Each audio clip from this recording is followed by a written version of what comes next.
So basically, this squishy ice doesn't say squishy.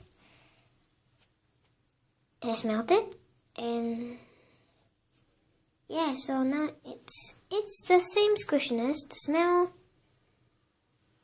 The smell now smells like the stuff in my fridge.